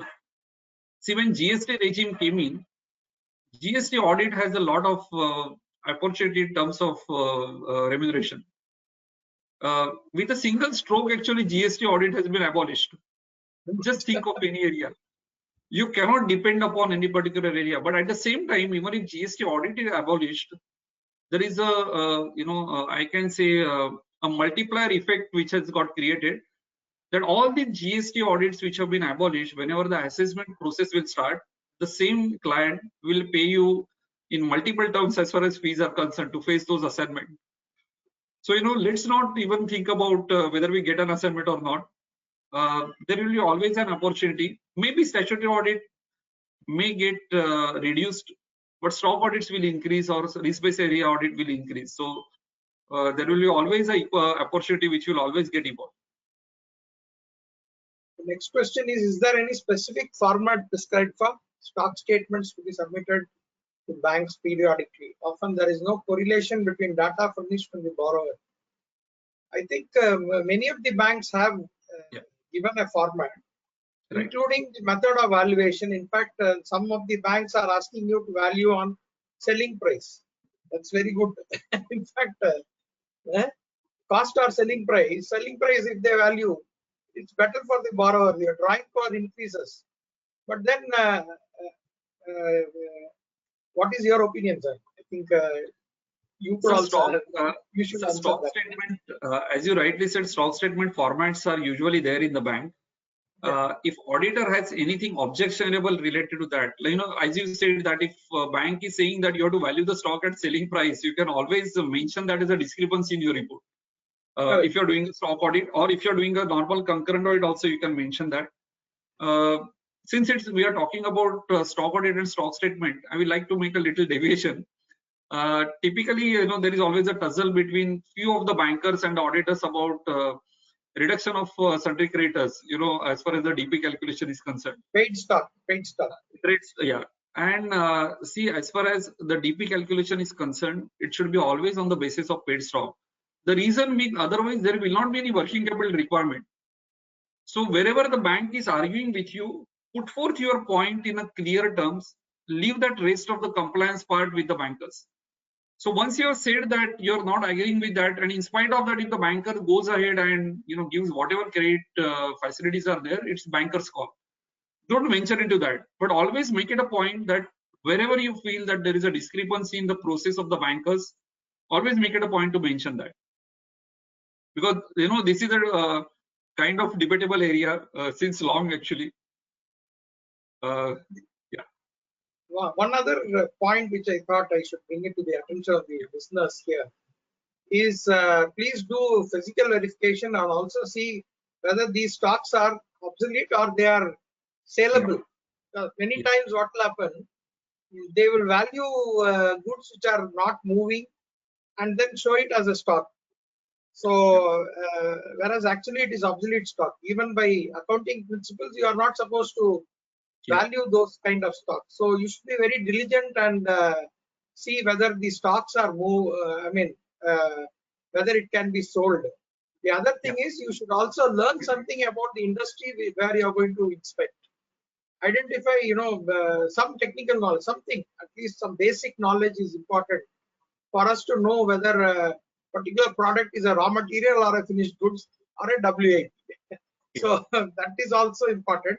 And finished goods also, many times what will happen is any returns, stock returns which have come, and if that is also going to be taken as a part of stock, then also it is a problem. So one should look for the credit notes which have come from the customers, and then try to segregate those returned goods and see how the accounting is properly done or not. Physically also one has to. So it's very important in a stock audit scenario, all these checks have to be done.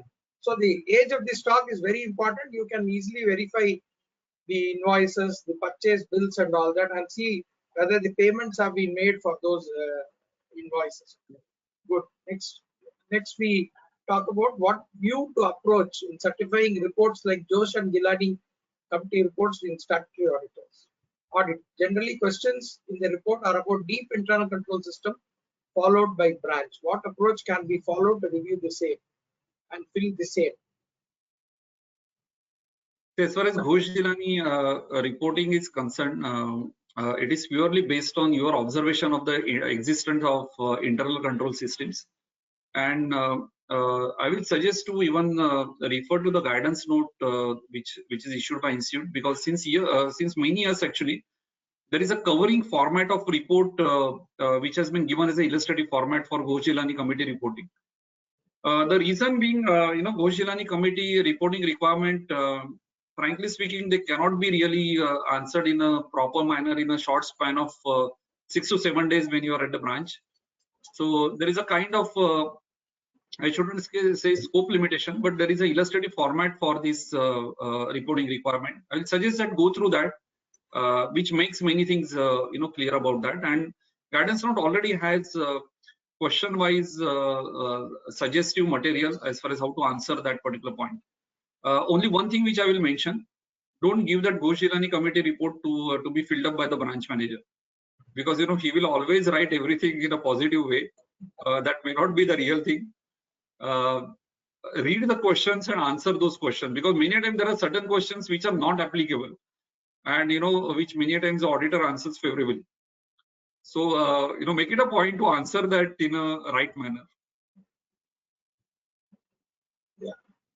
How to empanel for concurrent audit, statutory audit of private sector bank. I think each bank depends has upon the bank actually. Yeah, it's bank specific, and every bank has a different practice. Some banks have a centralized control at head office level.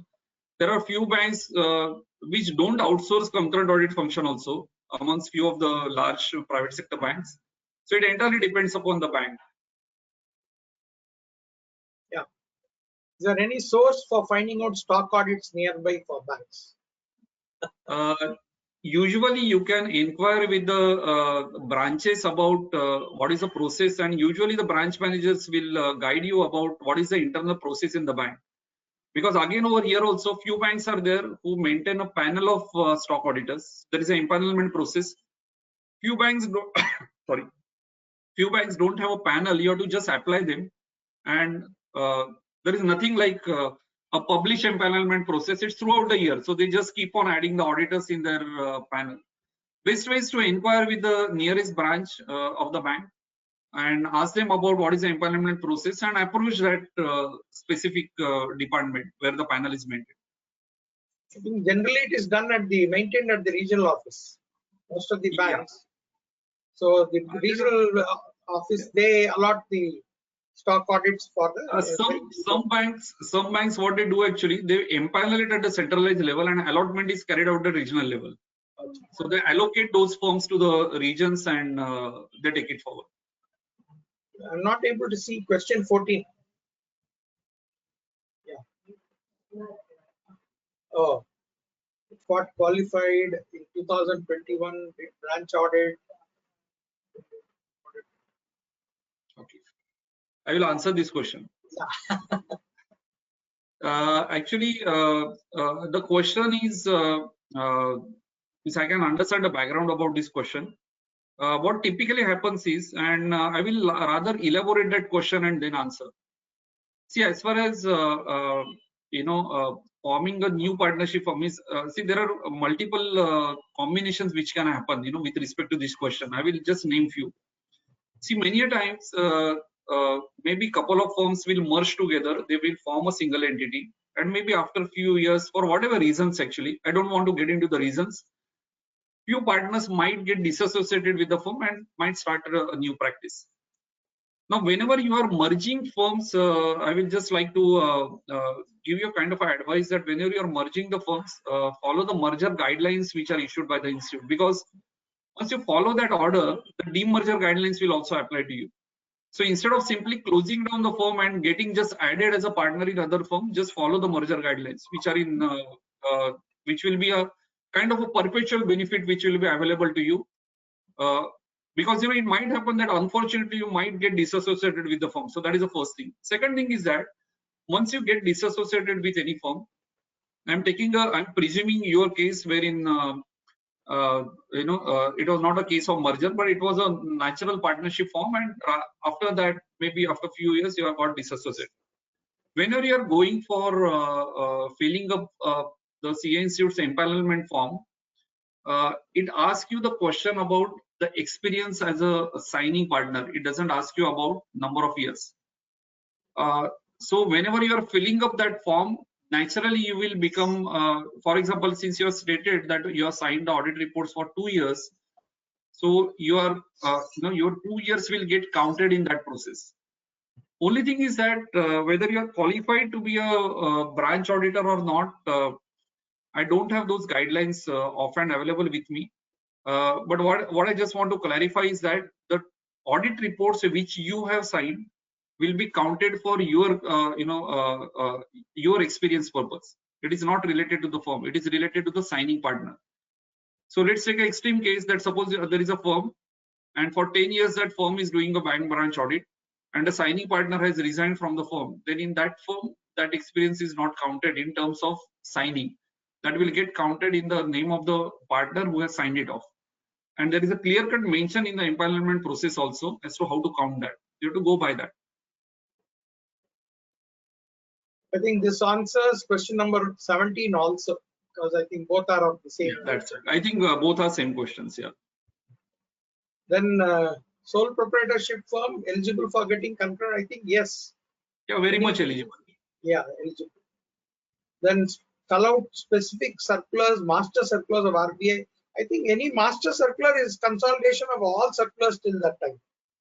So if you read one master circular, that is enough, not for 1 year. Yeah, actually, I think the queries want to know that where the master circulars are located. See, if you go in RBI's website under notification, notification gives you all the circulars, and within notification on the left hand side or right hand, I think left hand side, there is a master circular direction tab. So once you click on that, you will get all master circulars at one stroke. But let me just caution you on one point, that unlike earlier practice, RBI is no more in the practice of issuing annual master circulars or master directions on an annual basis. Nowadays they are issuing it at any point of time. So you need to keep a tab on that, and after that master direction and master circular, there will be additional circulars which will be issued. So as an auditor, you don't have any option than to keep a tab on RBI circulars. You have to go through the site on a regular basis. Maybe go through the site once in a month, once in a week. Even that is sufficient to keep a tab on that. But ready-made master circular and master directions are very much available under notification tab. And in case you are auditing a authorized dealer of foreign exchange, I think that FEMA circulars, FEMA directions, RBI on those, I think all those also have to be kept. Actually, about AD1, RBI keeps on updating the master directions at very frequent intervals. So if you go through AD1 circular, typically it will have list of earlier circulars also. So that's why I said that earlier the practice of RBI was to just issue an annual master circular or master direction. So typically in the month of July they used to issue that. That is on 1st of July.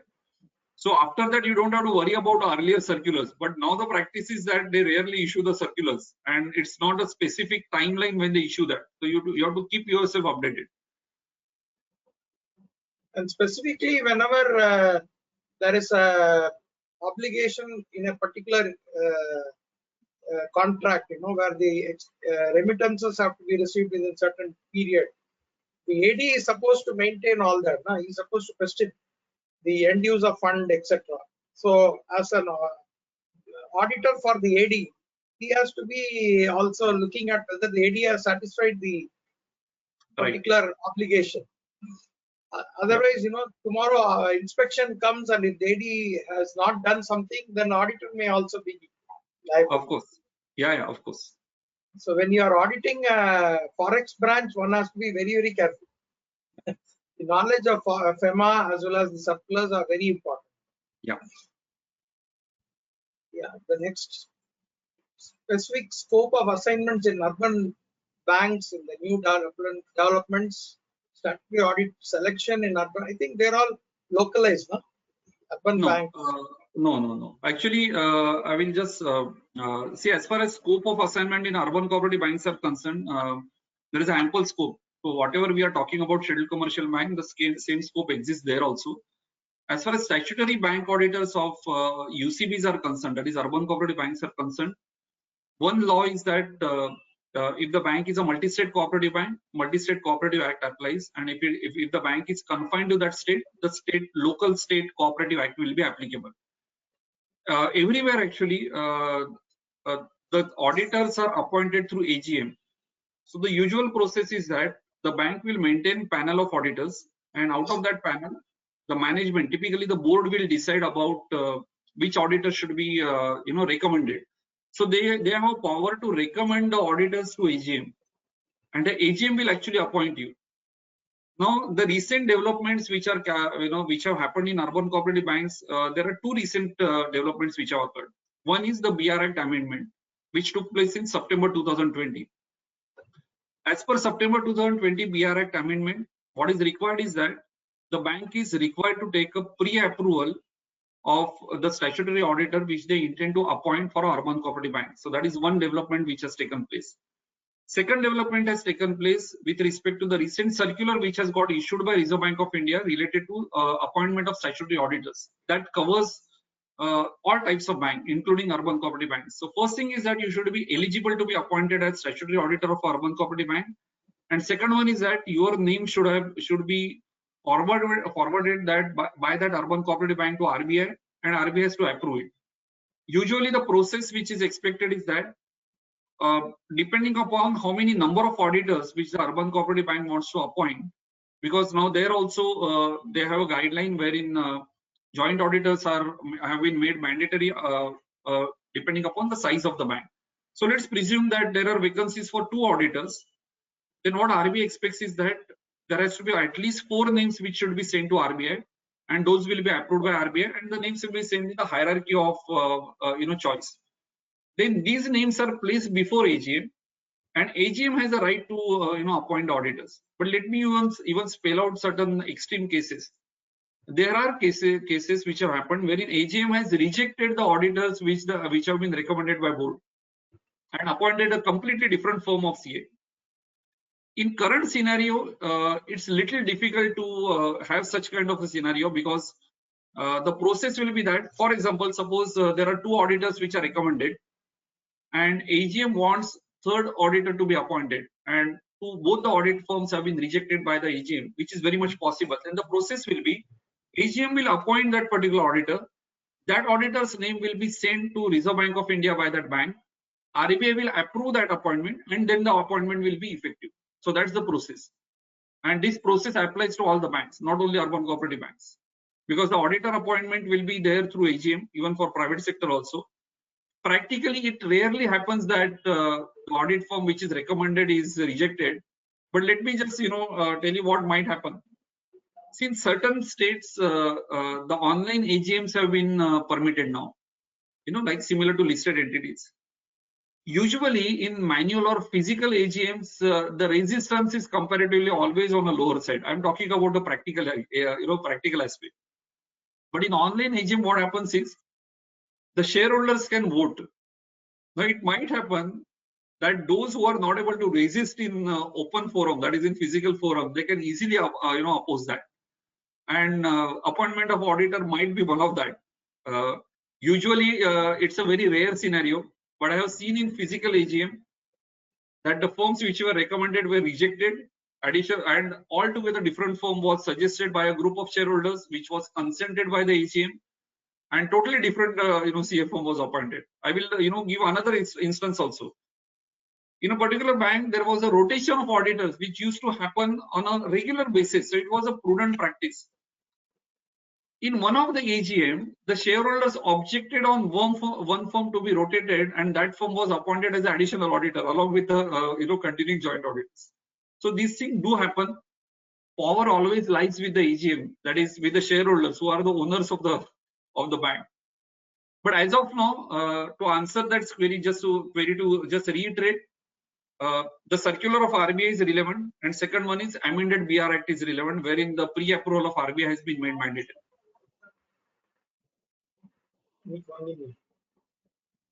Yeah. Then what has to be reported? Sole proprietorship firm for 2 years. If induction of another person, change of name is applied, will initial 2 years of practice will be considered and counted. Yeah, it's continued. It's continued. It's counted. Provided What that has- you are applied in the same manner and not applied as a altogether different firm. What has to be reported in quality audit report? A part of concurrent audit report. What is that quality? Yeah, even I am not getting about quality audit report. Maybe that might be the name related to a particular audit report for a particular bank, but even I am not Okay. getting what is meant by quality audit report. Is there any more questions? Or we can, there is no more questions. I think you had Mr. You had really answered Dhananjay, really answered all the queries. So Yes, sir. I think it's very comprehensive answer which you have given, sir. It was very interesting and very informative for all the members. On behalf of the SARC and on behalf of all the members who have joined here, I thank you for having taken the time out for, in spite of your busy schedule, to address on this very important topic to our young members. Thank you, sir, and yeah, we will meet again. Thank you. Thank you, sir.